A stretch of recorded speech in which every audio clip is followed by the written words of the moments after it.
우리는 계속 속죄에 대해서 지난주에 함께 살펴보았고요. 오늘도 속죄에 대한 부분을 함께 살펴보고자 합니다.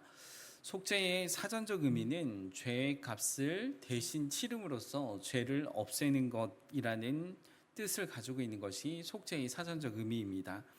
이것을 한자로 이야기를 하면 속바칠 속자를 쓰고요. 그리고 허물 죄를 써서 죄를 대신 갚다, 값을 치르다라는 뜻을 가지고 있는 말이 속죄입니다.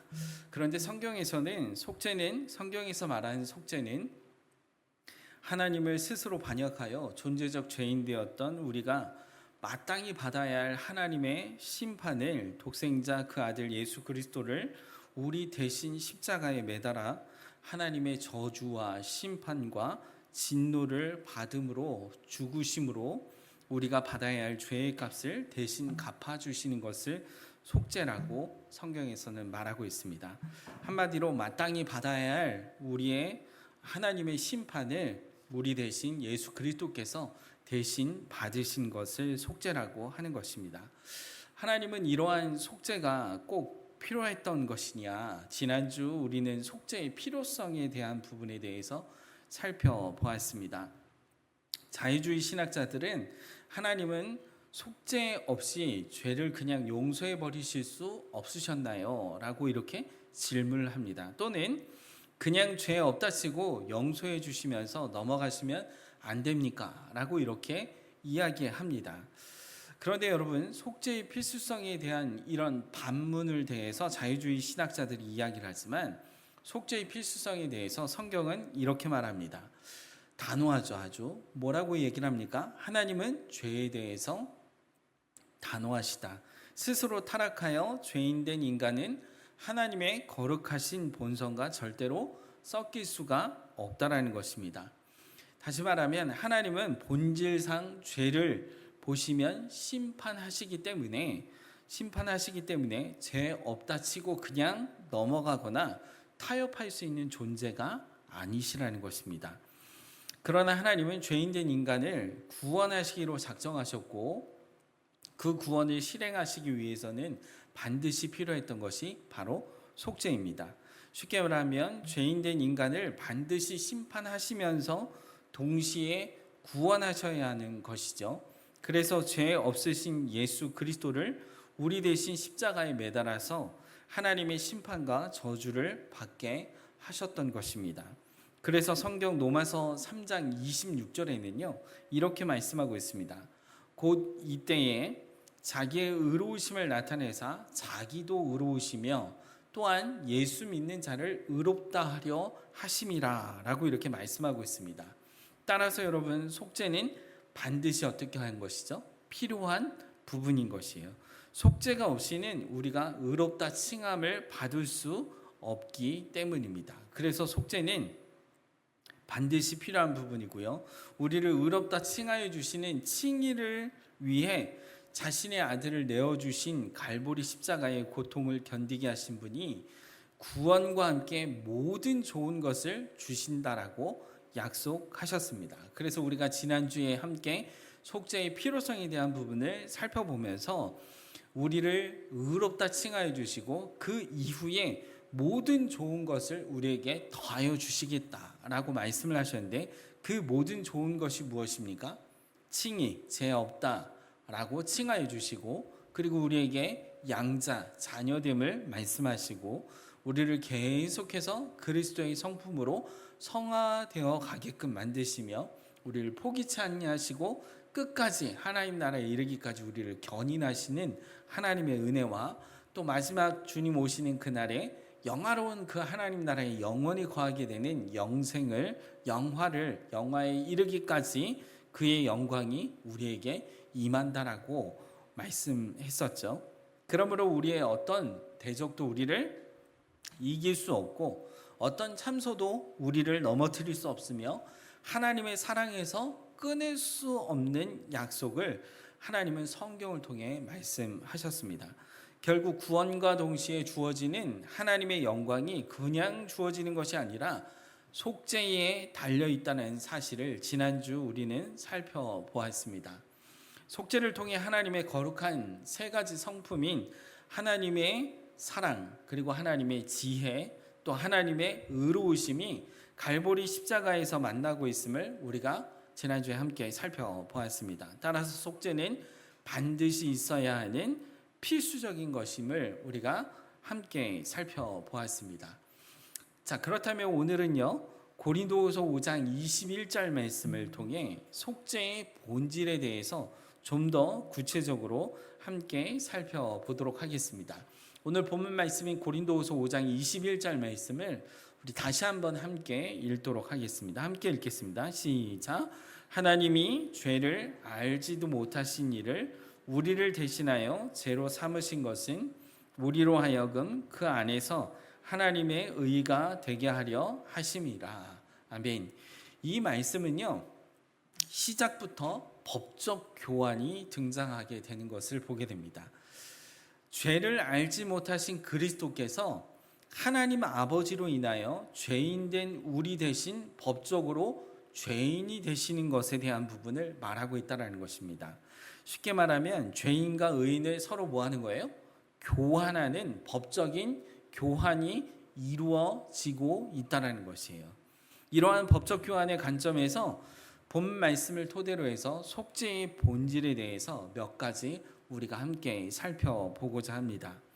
첫 번째, 속죄의 본질 첫 번째는요, 죄인된 우리와 하나님 사이에 문제가 있다라는 것입니다. 다시 한번 말씀드립니다. 죄인된 우리와 하나님 사이에 뭐가 있다고요?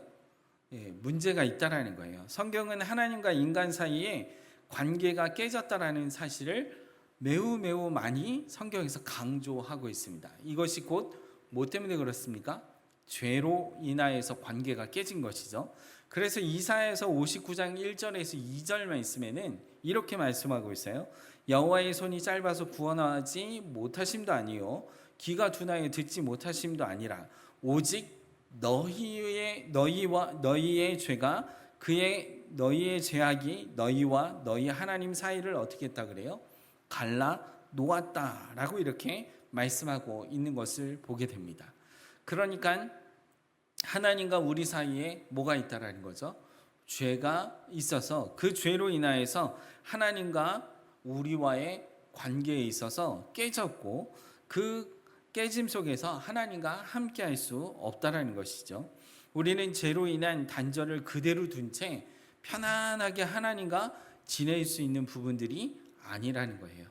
그래서 우리가 구원의 서정에 대해 살펴보았을 때 9가지를 우리가 살펴보았잖아요. 이제는 여러분 하도 많이 해서 다 아시겠죠? 구원의 서정 첫 번째가 뭡니까? 네, 우리 목사님 말씀해 주신 죄인이에요, 죄인. 그런데 우리가 그 죄에 대해서 말하지 않으면 안 돼요. 그 뒤에 나오는 소명, 중생, 믿음, 소명, 중생, 회심, 믿음, 칭의, 양자, 성화, 견인, 그 다음에 영화, 이렇게 9가지의 모든 단계가 있는데, 이런 과정들이 있는데, 이 과정이 성립되려면 가장 먼저 우리가 인지해야 되고 우리가 인식해야 되는 것이 있는데, 그것이 뭡니까? 우리가 죄로부터 출발을 한다는 사실이에요. 우리는 다 죄를 빼고 하나님의 은혜를 말할 수가 없다라는 거예요. 그래서 우리는 이 죄 때문에 하나님과의 관계가 어땠다라는 거죠? 깨졌다라는 것입니다. 죄가 뭐라고 했습니까? 죄는 도덕적 윤리적 개념이 아니라 그랬죠. 그죠? 죄는 하나님을 인정하지 않고, 창조주이신 하나님을 인정하지 않고 하나님을 반역하는 반역성을 죄라고 했습니다. 거기에서부터 비롯된 것이 뭐예요? 죄인에서 나오는 것이 죄의 열매죠. 그래서 살인, 시기, 다툼, 미움, 여러 가지 도덕적 윤리적 개념의 모든 죄의 열매들이 우리 안에 일어나는 것을 보게 되죠. 그래서 여러분, 교회는 분명하게 뭘 얘기를 해야 됩니까? 죄가 무엇인지에 대해서 정확하게 분명하게 말해야 합니다.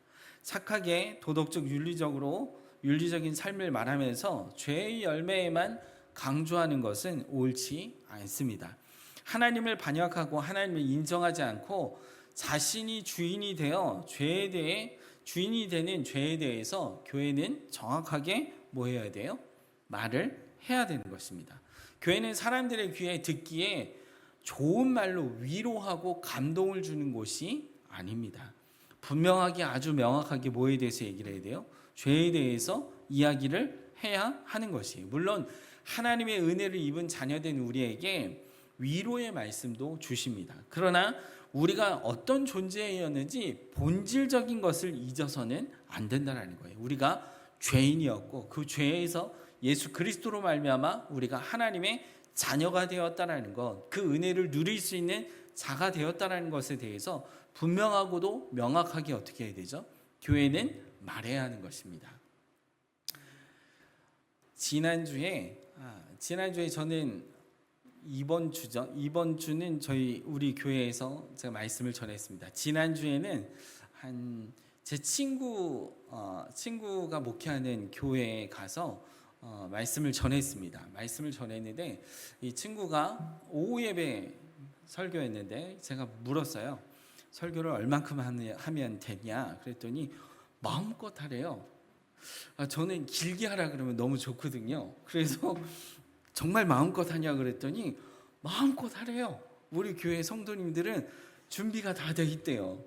그래서 길게 해도 되냐 그랬더니 지난번에도 강사 목사님 오셨는데 너무 짧아가지고 성도님들이 아쉽다라고 얘기를 했다고, 마음껏 하시라고, 아무리 길게 해도 상관없다고 이렇게 얘기를 해서 제가 그걸 또 고지고대로 그걸 받아들였잖아요. 그래갖고 제가 설교만 얼마나 했냐면 제가 녹음한 걸 한번 봤어요. 그랬더니 1시간 18분을 했더라고요. 설교만 1시간 18분 했어요. 근데 여러분 오후 시간인데 2시부터 예배인데 2시 한 40분까지 찬양을 하시더라고요. 그리고 이제 목사님 나오셔서 예배 인도를 하시는 거죠. 찬송을 부르고 대표기도 하고 그 특송도 하고, 그러니까 시간이 이렇게 지나가요. 그럼 여러분 2시 시작하는데 거의 3시가 될 정도로 그렇게 됐습니다. 말씀을 전한 제가 설교하는 딱 시간이 거의 한 3시 됐어요. 그런데 1시간 18분을 제가 설교를 했는데 다 지루했겠죠? 그죠? 아무리 좋은 말도 집중력이 30분이면 그냥 이렇게 확 떨어지는데, 놀라운 것은 1시간 18분 동안 한 번도 쉬지 않더라고요. 그냥 말씀을 전하는데 저렇게 집중해서 들었지? 저는 이렇게 원고를 거의 안 보다시피 하는데 이분들도 거의 제 눈을 똑바로 쳐다보면서 교감과 교감이 되면서 설교를 하는데, 이야 놀랍다, 정말 놀랍다, 희한한 교회네. 제가 그렇게 예배를 마치고 제 친구하고 한 7년인가 8년 만에 만나서 이제 목양실 가서 이야기를 안 했습니다. 야, 어떻게 목회를 했길래 이렇게 성도님들이 말씀을 참 잘 듣냐 그랬더니, 말도 말아라. 그래서 왜 뭘 말도 말으냐 그랬더니, 이 교회는 32년 된 교회였어요. 32년 된 교회에 제 친구가 부임을 한 겁니다. 근데 그 전에 있던 목사님은 스캔들이 있어서 사임을 하게 되었고, 그 다음 목사님은 재정을 다 끌어모아서 또 다른 데로 가셨습니다. 게다가 가실 때 성도들은 다 그 목사님이 차도 없다 그러니까 우리가 돈을 모아서 차를 헌금을 합시다 해가지고 헌금을 했어요. 그리고 나중에 알고 난 사실인데, 목사님이 우리를 위한 게 아니었구나 라는 것을 알고부터 다음에 오는 목사님을 가만두나 봐라, 가만 안 두겠다, 더 이상 목사님을 신뢰하지 않겠다 하고, 그런 상태에서 온 게 이제 제 친구였습니다. 여러분, 제 친구가 아주 목회가 즐거웠겠죠? 그렇겠죠? 무슨 말을 해도 이렇게 받아들이지 않는 그런 모습이었는데, 2년, 3년 계속해서 제 친구가 했던 것은 다른 거 안 했습니다. 말씀만 팠습니다. 말씀만 전했어요. 말씀만. 계속해서 말씀만 전했어요. 여러분, 그렇게 되면 어떻게 될까요? 성도님들이 마음을 바꾸실까요? 그러실까요? 성도님들이 이렇게 얘기를 했답니다. 목사님, 왜 자꾸 우리를 죄인 취급하세요? 왜 자꾸 우리가 교회에 와서 예배를 드리면 우리도 얼마나 힘든데요. 근데 위로의 말씀 안 하시고 왜 맨날 우리를 죄인 취급하세요? 아니 왜 말씀을 볼 때마다 우리를 왜 죄인 취급하시나요? 우리도 다 알아요. 우리 모태신앙이고 어려서부터 쭉 들어왔던 말씀이라서 우리가 죄인이라는 거 알아요. 그런데 왜 자꾸 우리를 죄인 취급하세요? 네, 이렇게 성도님들이 힘들게 말을 하셨답니다. 여러분, 그런데도 불구하고 이 목사님은 계속해서 정답은 말씀이다. 계속해서 말씀을 연구했고 말씀에 힘쓰는 그 일들을 했습니다. 여러분, 지금 부임한 지 8년 차 되었는데요. 제가 말씀드렸잖아요. 오후 예배 때요. 네, 말씀을 얼마나 잘 받으시는지, 말씀을 받는 거에 그냥 열려 있는 모습이어서 제가 깜짝 놀랐습니다. 여러분, 우리 안에, 교회 안에서 우리가 계속해서 얘기하는 것은요, 세상이, 사람들이 듣기 좋아하는 위로와 감동을 주는 말 필요합니다. 필요하지만은 그것이 우리의 전부가 될 수가 없다라는 거예요. 우리가 어떤 존재였는지, 우리가 어떤 죄인이었는지, 어디에서 어떻게 우리가 구원을 받았는지, 어떠한 은혜를 입었는지, 하나님의 사랑이 어떠함인지, 세상과 비교할 수 없는 그 하나님의 사랑이 내 속에 어떻게 임하였는지에 대한 부분을 우리가 정확하게 어디에서 알 수 있습니까? 교회에서, 말씀을 통해서, 강단에서 쏟아지는 말씀을 통하여서 우리의 심령에 잘 박힌 못과 같이 박혀서 우리가 그 죄에 대해서, 죄인이라는 것을 들으면 들을수록 그렇구나, 내가 죄인이지, 내가 본질상 죄인이지, 존재적으로 죄인이지, 하나님의 은혜는 이런 은혜를 받은 죄인이지. 여러분, 깊어지면 깊어질수록 매번 들을 때마다 지겨운 게 아니고요, 나는 죄인이었는데 하나님의 은혜를 입은 자이구나, 감사할 수밖에 없다라는 것입니다.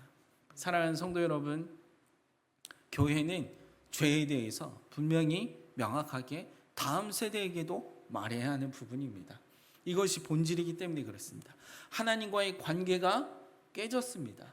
문제가 생겼다라는 거예요. 이게 속죄의 본질의 시작에 해당하는 부분입니다.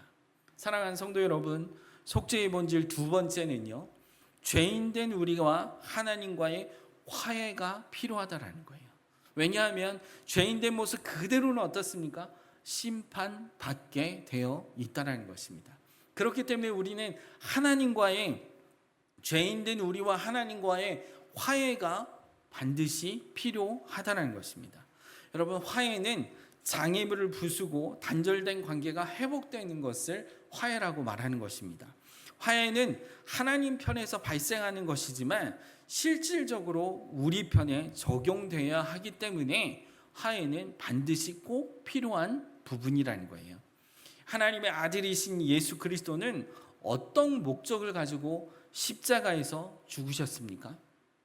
예수님께서 십자가에서 가진 하나님의 심판과 저주와 고난과 고통을 다 받으신 그 목적이 뭐냐는 거예요. 다시 말해서 우리를 향한 하나님의 태도를 위해서인가, 아니면 하나님을 향한 우리의 태도를 바꾸기 위해서인가, 우리가 생각해 봐야 돼요. 여러분, 하나님의 아들 되신 예수 그리스도께서 십자가에서 못 박혀 죽으신 목적은요, 하나님과 우리와 둘 다의 모습 가운데 화해를 위해서 하나님의 아들이신 예수 그리스도가 죽으셨다는 것입니다. 그래서 예수 그리스도께서 하나님의 진노로부터 우리를 구하셨다면 우리에게 행했을 진노를 만족시키신 것입니다.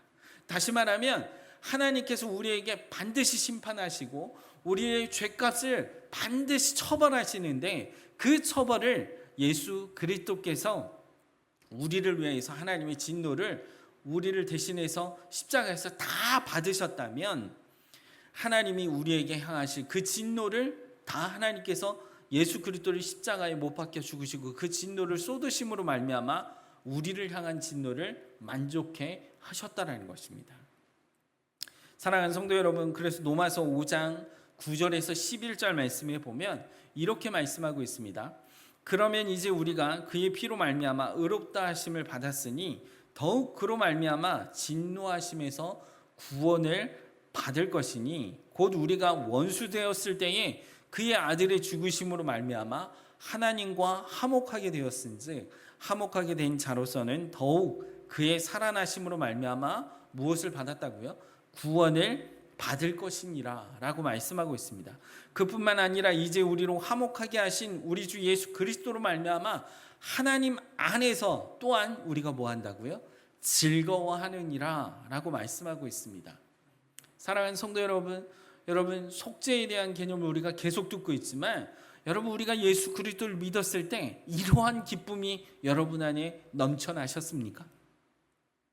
그냥 단지 머릿속으로 속죄는 이런 거구나, 우리는 하나님과 우리 사이에 화해가 필요하구나, 그 화해를 위해서 예수 그리스도께서 십자가에 못 박혀 죽으셨구나 라고 하는 것에 대한 부분을 머리로 이해하는 것에 그치는 것이 아니라 우리의 마음이 뜨거워져야 되고 우리의 가슴이 뜨거워져야 되고 그리스도의 그 사랑이 어떠함인지 우리 안에 가슴속에 뜨거워져서 그 기쁨을, 하나님이 주시는 그 기쁨을, 그 만족함을 우리가 뭐 해야 돼요? 즐거워하고 하나님 앞에 감사함으로 우리 심령을 내어놓고 주님이 나를 구원하셨노라고 우리가 고백하는 그 자리에 우리가 있어야 됩니다.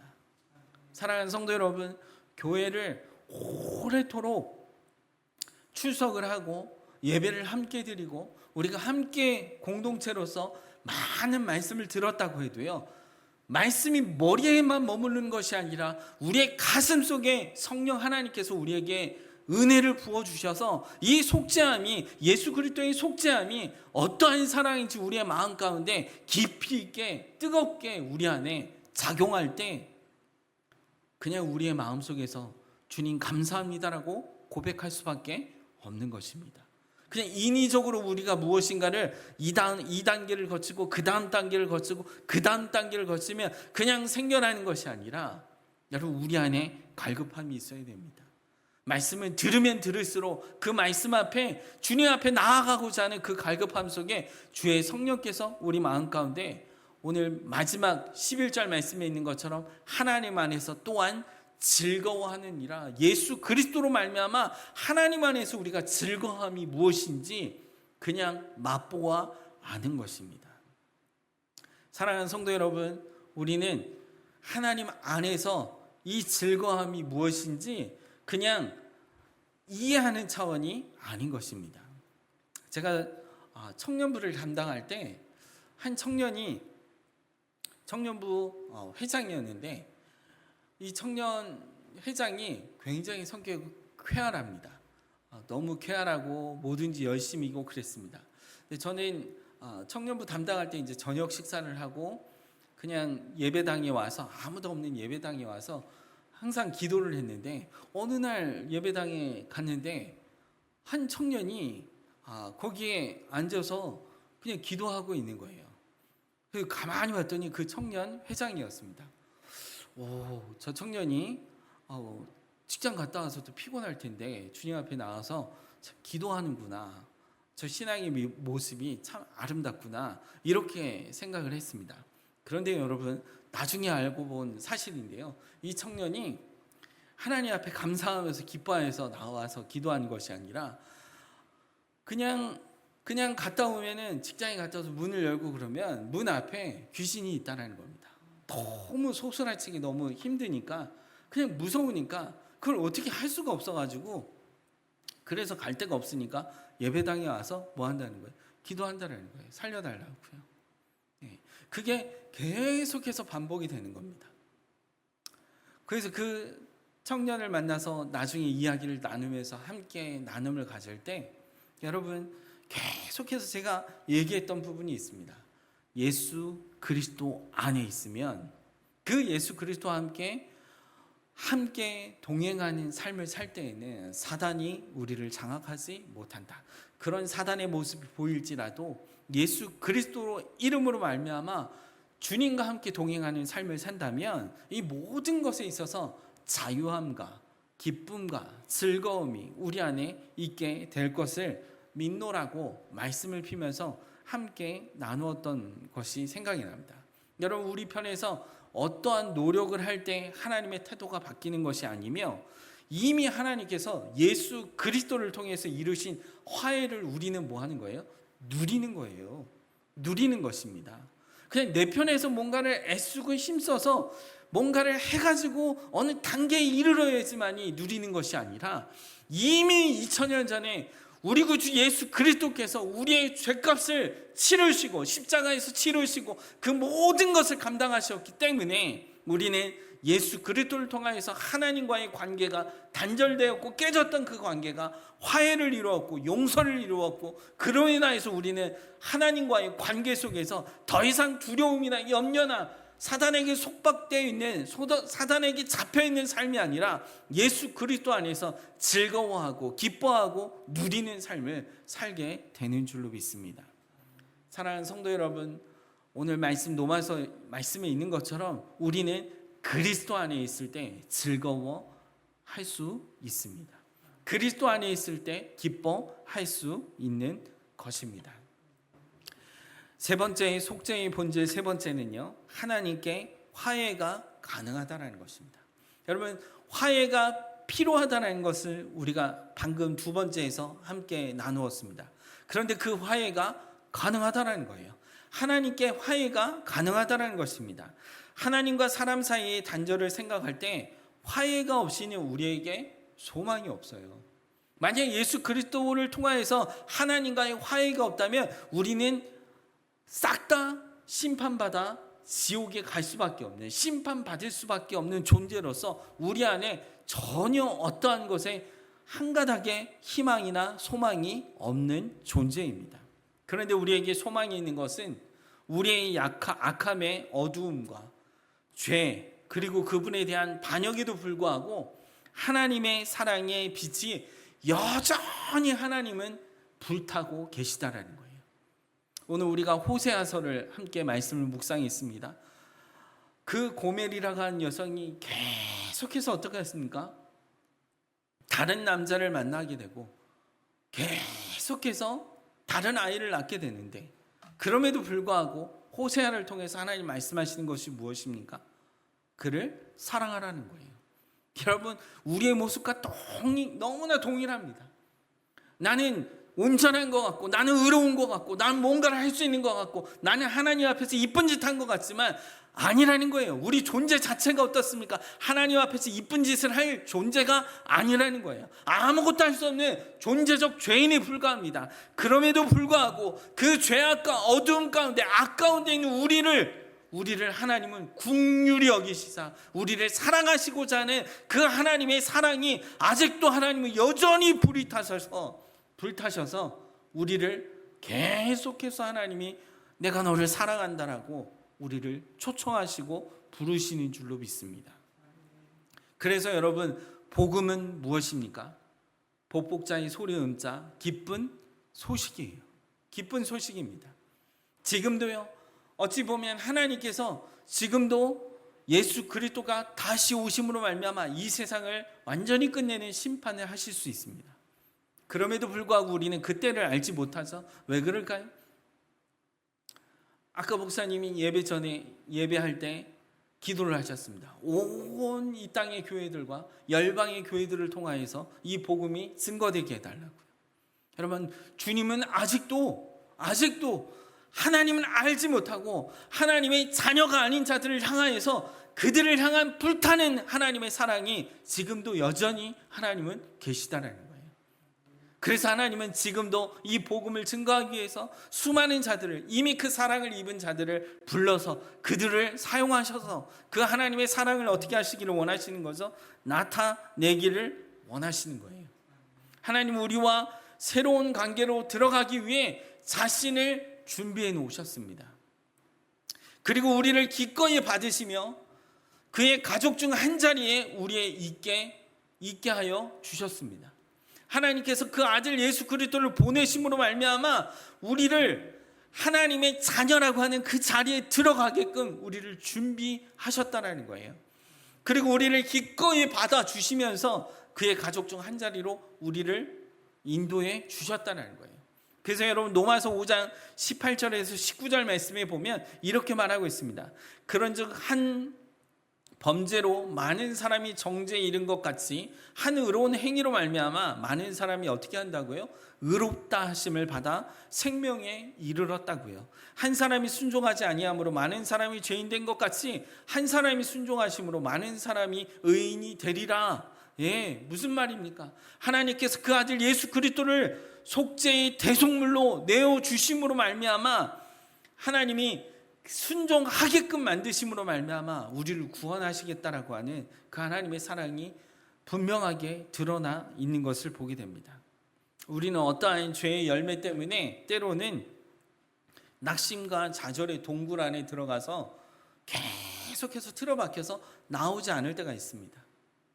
나는 이래서 안 되는 것 같아. 하나님은 나 같은 자를 용서하시지 않으실 거야. 내가 이런 범죄를 범했는데 하나님은 절대 용서하시지 않을 거야 생각하여 동굴에서 나오지 않는 경우가 종종 있습니다. 여러분, 그러나 예수님이 십자가에 못 박히실 때 예수님 좌우편에 강도가 못 박혀 있었죠. 근데 한 강도는 뭐라고 얘기를 했습니까? 내가 그리스도가 아니냐, 너와 우리를 구원하라 하면서 예수님을 뭐 했습니까? 비웃었어요. 조롱했습니다. 그런데 한편 강도는 어땠습니까? 이 사람은 아무 잘못이 없다. 예수님께서 당신의 나라에 임하실 때, 주님 당신의 나라에 임하실 때 나를 기억해달라고 한편 강도는 얘기했습니다. 그때 예수님 뭐라고 얘기하셨어요? 오늘 내가 나와 함께 낙원에 있게 될 것이다. 여러분, 이 십자가에 못 박힌 강도, 죽음을 곧 맞이하는 이 강도, 사람들이 손가락질하면서 강도라고 하고 죄 지은 자, 그래서 처벌받는 이 강도에게 무슨 소망이 있겠습니까? 어떠함에 조그만에 무엇에 소망을 두겠습니까? 그런데 이 강도가 어떻게 했어요? 자신의 죄값인데도 죄가 있음에도 불구하고 나를 긍휼히 여겨달라고 했을 때 하나님이, 예수님이 어떻게 하셨어요? 외면하시지 않았습니다. 나와 함께 낙원에 이르게 될 것이다 라고 말씀하시는 것을 보게 되죠. 하나님은 우리의 죄의 열매가 어떠하든지 우리에게 은혜와 자비로 비추시는 사랑의 빛이 여전히 불타고 계시다는 것입니다. 사랑하는 성도 여러분, 이 마음이 우리 안에도 차고 넘쳐서 이 복음을 증거하는 저와 여러분의 삶의 모습이 되어지기를 소망합니다. 속죄의 본질 네 번째는요, 하나님 편에서 화해는 단순한 선언이 아니라 매우 강한 것이었습니다. 예수 그리스도는 어떤 죄도 범하지 않으셨지만 우리로 하여금 그 안에서 하나님의 의가 되게 하시려고 그리스도를 죄로 삼으셨다는 것입니다. 좀 헷갈리시죠? 다시 말씀드립니다. 하나님 편에서 화해는 단순한 것이 아니라 매우 강력한데, 그것이 무슨 강력함이냐? 예수 그리스도는 죄가 있으신 분이에요, 없으신 분이에요? 죄가 없으신 분이십니다. 죄가 없으세요. 그런데 우리로 하여금 그 안에서 하나님의 의가 되게 하시려고 그리스도를 죄로 뭐 했다는 거예요? 삼으셨다는 거예요. 그래서 여러분, 요한복음 3장 16절에 뭐라고 말하고 있습니까? 하나님이 세상을 이처럼 사랑하사 독생자를 주셨으니 이는 그를 믿는 자마다 멸망하지 않고 영생을 얻게 하려 하심이라 라고 말씀하고 있잖아요. 하나님이 이 세상과 화해하기를 너무나 원하셔서 그 때문에 자신의 독생자를 주셔야만 했을 만큼 세상을 사랑하셨다는 것입니다. 하지만 여기에는 하나님 자신의 신적 진노를 누그러뜨리기 위해 그 아들 예수 그리스도를 유화로 삼으셨습니다. 여러분, 유화라는 말은 하나님의 진노에서 벗어나기 위한 희생을 유화라고 합니다. 그러니까 하나님의 진노에서 벗어나게끔, 우리를 진노에서 벗어나게끔 하기 위해서 그 아들을 희생하셨다는 거예요. 여기서 오늘 본문 말씀인 고린도후서 5장 21절 말씀을 다시 한번 살펴보면요, 이렇게 말하고 있습니다. 하나님이 21절 말씀을 다시 한번 보여주십시오. 하나님이 죄를 알지도 못하신 이를 우리를 대신하여 죄로 삼으신 것은, 이렇게 말씀하고 있어요. 예수 그리스도께서 죄가 있게 되셨다는 것이 아니라는 거예요. 죄가 없으시고 완전하시고 완벽하게 순전하신 주님이 우리의 죄를 대신하여 죽으셨다는 것이죠. 여러분, 구약 성경의 희생들은요, 흠없는 짐승을 하나님 앞에 드렸습니다. 흠이 없어야 돼요. 어떤 점도 흠도 없어야지만이 하나님께 드릴 수 있는 제물이었어요. 마찬가지입니다. 예수 그리스도도 죄가 없으신 분이세요. 예수님은 흠이 없고 점도 없으신 죄가 없으신 분이십니다. 그래서 예수님은 모든 면에서 우리와 같으셨을지라도 죄가 있게 되신 것은 아니라는 사실입니다. 여러분, 이걸 무엇을 얘기를 하고 있습니까? 우린 착각할 때가 많이 있는데 예수님께서 이 땅에 오셔서 죄인이 되셨다. 여러분, 그렇지가 않습니다. 예수님은요, 죄가 없으신 분이에요. 죄가 없으신 흠없는 재물과 같으신 분이 우리의 죄를 대속하기 위해서 십자가에 달려 죽으신 것입니다. 그러니까 십자가에 매달리기까지 하나님은, 예수 그리스도는 죄와 흠이 전혀 없으신 상태에서 매달리셨기 때문에 우리의 죄를 대속할 수 있는 것입니다. 그래서 히브리서 4장 15절 말씀에 이렇게 말씀하고 있죠. 우리에게 있는 대제사장은 우리의 연약함을 동정하시 못하실 리가 아니요 모든 일에 우리와 똑같이 시험을 받으신 이로되 모는 없다고요. 죄는 없으시다라고 말씀하고 있는 것을 보게 됩니다. 오늘 본문 말씀은 하나님 아버지가 아들을 죄로 삼으셨다고 말하고 있습니다. 하나님은 죄의 형벌에 대해서 아들에게 법적으로 책임을 물으시는 거예요.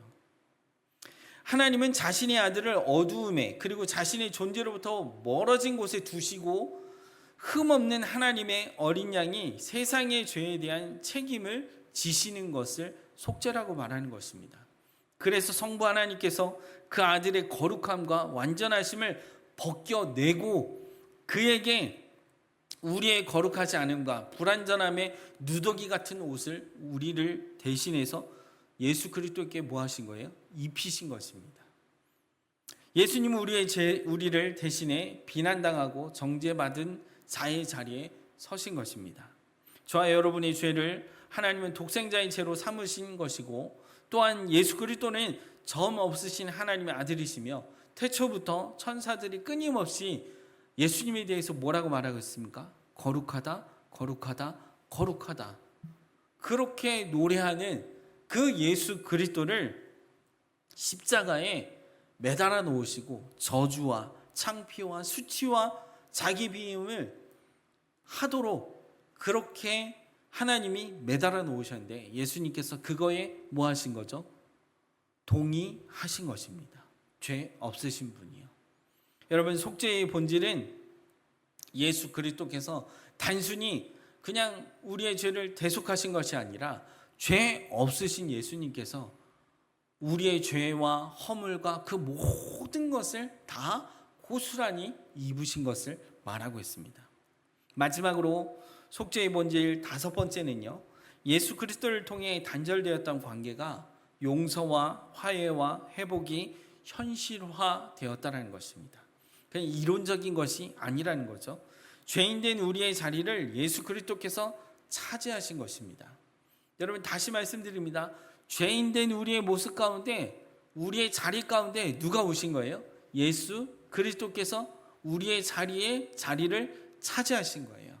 그래서 갈라디아서 2장 20절 말씀에 뭐라고 되어 있습니까? 내가 그리스도와 함께 십자가에 못 박혔나니 그런즉 이제는 내가 사는 것이 아니요 오직 내 안에 그리스도께서 사시는 것이라. 이제 내가 육체 가운데 사는 것은 나를 사랑하사 나를 위하여 자기 자신을 버리신 하나님의 아들을 믿는 믿음 안에 사는 것이라 라고 말씀하고 있습니다. 그리스도께서 내 안에 사시는 놀라운 일이 일어난 것입니다. 이것이 속죄죠. 이것이 속죄의 본질입니다. 말씀을 맺겠습니다, 여러분. 우리 안에 그리스도께서 우리 안에 자리를 차지하시고 너는 내 아들이다. 너는 나의 흠 없는 나의 이 죄 없는 나의 모습을 가지고 십자가에서 너의 죄를 대신하여서 십자가에 죽었노라고. 그래서 그리스도와 함께 십자가에 못 박혀서 우리의 죄된 모습은 반드시 죽고 그리스도와 함께 이제는 다시 부활하여서 나는 새 생명이 되었노라고 고백하는 모든 자들에게 하나님께서 우리를 의롭다 칭하여 주시고 또한 하나님의 자녀라 삼아주시는 은혜를 우리에게 부여해 주신 것입니다. 찬송가 415장에 보면 십자가 그늘 아래라고 하는 415장 2절 가사에 보면 이렇게 되어 있습니다. 내 눈을 밝히 떠서 저 십자가 볼 때 나 위에 고난 당하신 주 예수 뭐 한다고요? 보인다. 그 형상 볼 때에 큰 찔림 받아서 그 사랑 감당 못하여 눈물만 흘리네 라고 이렇게 되어 있습니다. 그리스도께서 내 안에 자리를 차지하실 때 비로소 날 위해 고난당하신 주 예수 그리스도의 은혜가 보이기 시작하는 겁니다. 그리스도의 사랑이 얼마나 값진 것인지 비로소 그때 어떻게 되는 거죠? 내 안에 깊이 있게 알게 되는 것입니다. 예수 그리스도의 속죄를 통해 의롭다 칭함을 받은 우리는 하나님의 양자 성화 견인 영화를 누리는 삶을 이때부터 비로소 우리가 뭐 하는 거죠? 누리게 되는 것입니다. 누리게 되는 거예요. 그래서 여러분, 예수 그리스도가 우리 안에 자리를 차지하시고 예수님이 우리의 주인이 되시면 그때부터는 세상을 보는 관점이 달라집니다. 세상은요, 더 많은 것들을, 눈에 보이는 것들을 보면서 그것을 추구하게끔 하는 것들을 가지고 있죠. 그런데요, 예수 그리스도가 우리 안에 자리 잡고 우리의 마음 가운데 차지하게 되면 그때부터는 세상에 보는 모든 것들이 관점이 다 달라지게 되어 있습니다. 무엇으로 달라져 있습니까? 그리스도께서 한 곳으로 집중됩니다. 그리스도께서 우리 안에 다시금 영원한 그 하나님 나라가 도래한다는 것에 우리가 초점을 맞출 수밖에 없어요. 그래서 여러분, 자연을 바라보면서도 어떻습니까? 장차 이 말 하나님의 나라를 뭐 하게 돼요? 소망하게 되고 갈망하게 됩니다. 갈망하게 돼요. 목양실에서 제가 설교 이 말씀을 쭉 다시 한번 본문을 막 살펴보고 있는데 창가를 우연치 않게 딱 봤는데 해가 이렇게 막 지면서 노을 비슷한 게, 비 오는 가운데 노을 비슷한 붉은색이 막 이렇게 보이더라고요. 예, 여러분, 그냥 또 제 마음에 하나님 나라가 소망이 되고 그 하나님 나라가 갈망이 되는, 그 하나님을 꿈꾸는 소망이 내 안에 생겨났다는 것을 다시 한번 또 새겨지게 되더라고요.